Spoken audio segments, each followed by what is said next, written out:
Good morning દીકરાઓ. હવે આપણે એનાથી આગળના ટોપિક પર જતા છે. અવસ્થા વિધેય તરીકે આંતરિક ઉર્જા. આંતરિક ઉર્જા એટલે યુ છે, પણ હવે એ બહુ મોટો ટોપિક લખેલો છે, તો આપણે એને સવાલના સ્વરૂપમાં અલગ અલગ રીતે સમજવું પડે.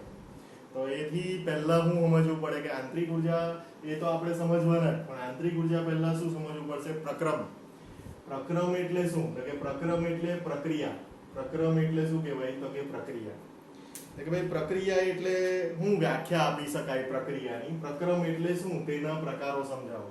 એટલે આંતરિક ઉર્જા અવસ્થા વિધેય તરીકે આંતરિક ઉર્જા સમજતા પહેલા પણ આપણે આ વસ્તુ સમજવી પડે. પ્રક્રમ એટલે શું? તેના પ્રકારો. પ્રક્રમ એટલે પ્રક્રિયા.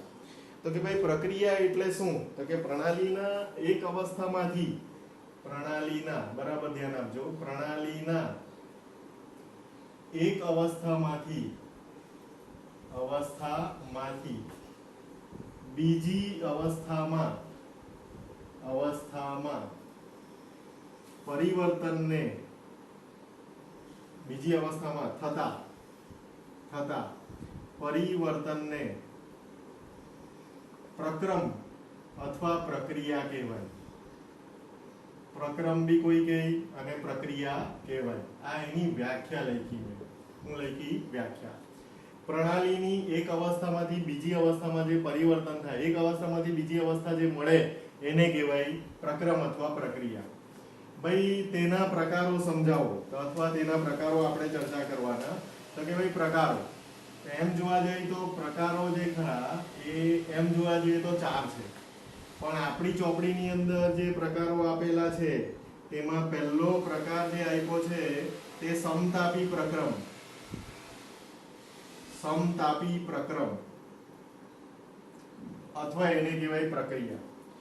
તો કે સમતાપી પ્રક્રમ, સમદાબી, એવા બધા પ્રક્રમો આપેલા છે. સમતાપી પ્રક્રમ કોને કહેવાય? તો કે પ્રક્રમ દરમિયાન, એટલે કે પ્રક્રિયા દરમિયાન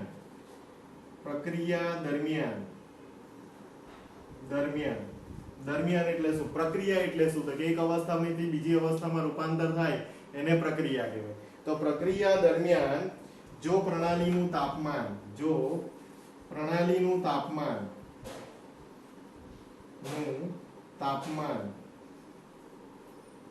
અચળ રહેતું હોય તો તેવા પ્રક્રમને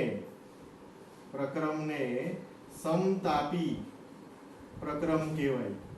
સમતાપી, બરાબર ધ્યાન આપજો, પ્રક્રમ કહેવાય.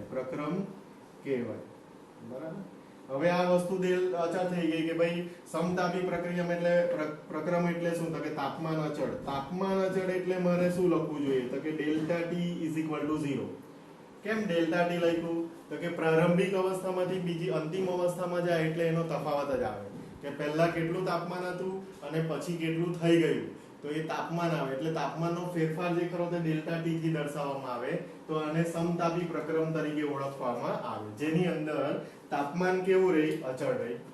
સેકન્ડ નંબર જે ખરું તે તમારી લખેલું છે કે ભાઈ સમદાબી પ્રક્રમ. હું લખેલું છે સમદાબી, બરાબર ધ્યાન આપજો. Second number સમદાબી પ્રક્રમ. પ્રક્રમ એટલે પ્રક્રિયા, એ તો તમે જાણતા છો. આ સમતાપી કહેવાશે અને આ સમદાબી કહેવાશે. હું 4 પ્રકારની ચર્ચા કરવાનો. આપણી ચોપડીની અંદર 3 જ પ્રકાર લખેલા છે, પણ આપણે 4 પ્રકારની ચર્ચા કરી. સમદાબી પ્રક્રમ તો કે ભાઈ સમદાબી પ્રક્રમની અંદર કેવું હોય કે જો પ્રણાલી એટલે પહેલી શરત જે ખરી તે જો પ્રણાલી એટલે સિસ્ટમ, બરાબર, એમાં પ્રારંભિક અવસ્થા અને અંતિમ અવસ્થા આવી ગઈ. એટલે પ્રારંભિકમાંથી જો પ્રણાલી વાયુરૂપ અવસ્થા ધરાવતી હોય,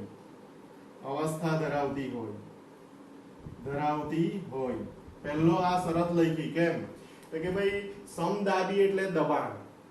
તો દબાણ જે ખરું એ દબાણને જે કંઈ ફેરફાર અથવા દબાણને અચળ રાખવું હોય તો તમારી પાસે જે પ્રક્રિયા તમે ઉપયોગમાં લો છો એ પ્રક્રિયામાં વપરાયેલા ઘટકો વાયુરૂપ સ્થિતિમાં હોવા જોઈએ.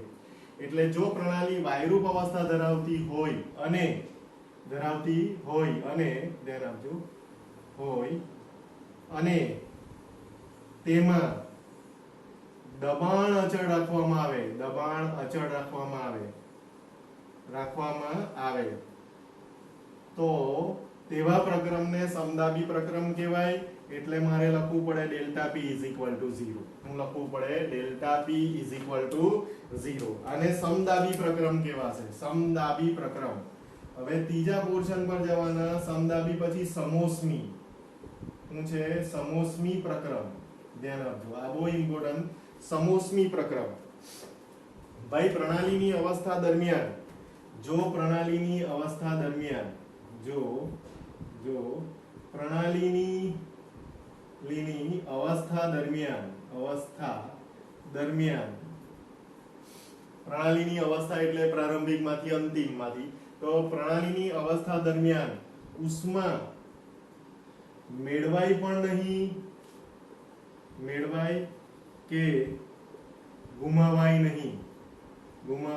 નહીં તો તેવા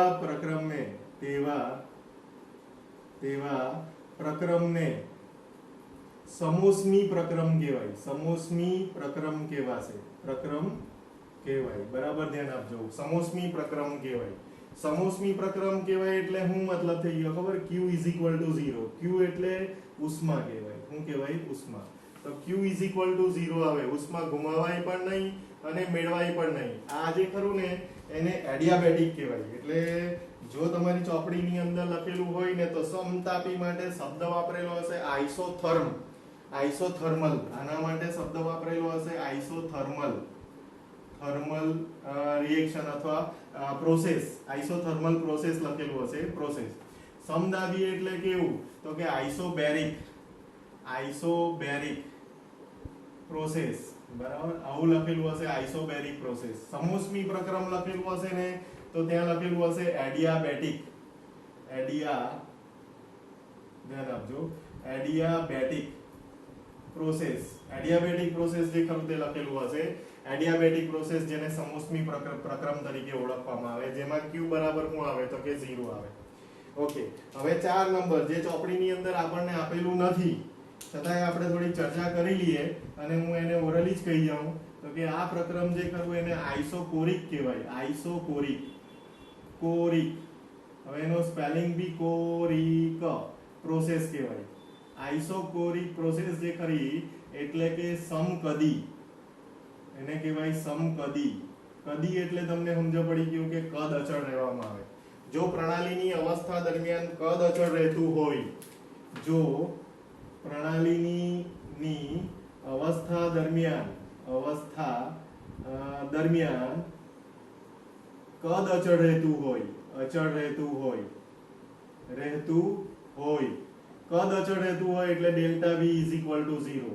તો કદ અચળ રહેતું હોય તો એને આઇસોકોરિક પ્રોસેસ કહેવાય અથવા સમકદી પ્રક્રમ તરીકે ઓળખવામાં આવે. તો આઇસોકોરિક પણ કહેવાશે. એટલે આને કહેવાય આઇસોથર્મલ પ્રોસેસ, આને કહેવાય આઇસોબેરિક પ્રોસેસ, આને કહેવાય એડિયાબેટિક. કેમ કે એની અંદર છે ને તે ઉષ્માની લેવડ દેવડ જ નહીં થાય. તો એ ઉષ્માની લેવડ દેવડ નહીં થાય એટલે Q ઇઝ ઇક્વલ ટુ શું આવી જાય? 0. મતલબ આની આ એડિયાબેટિક પ્રોસેસ જે કરી તે એક પ્રકારનો થર્મોસ જેની વાત કરેલી આપણે કે અંદર ઉર્જા બહારની અંદર પણ નહીં જઈ શકે અને અંદરની ઉર્જા બહાર પણ નહીં જઈ શકે. ઉષ્માની આપલે ન થતી હોય તેવા પ્રક્રમને એડિયાબેટિક પ્રોસેસ તરીકે ઓળખવામાં આવે. એડિયાબેટિક પ્રોસેસ એટલે સમોષ્મી પ્રક્રમ તરીકે ઓળખાય. તો આ ઇંગ્લિશ વર્ડ બી આવી ગયા તમારા. અને પ્રક્રમ એટલે શું? તો કે વ્યાખ્યા લખવાની આઈડિયા, તેના પ્રકારો જે ખરા ત્યાં તમારે સમજાવવાના. અને આ પ્રકારો સમજાવો તો તમને 2 માર્કની અંદર મળી શકે. એટલે પ્રક્રમ એટલે શું અને તેના પ્રકારો સમજાવો તો આ સવાલ થઈ ગયો તમારો.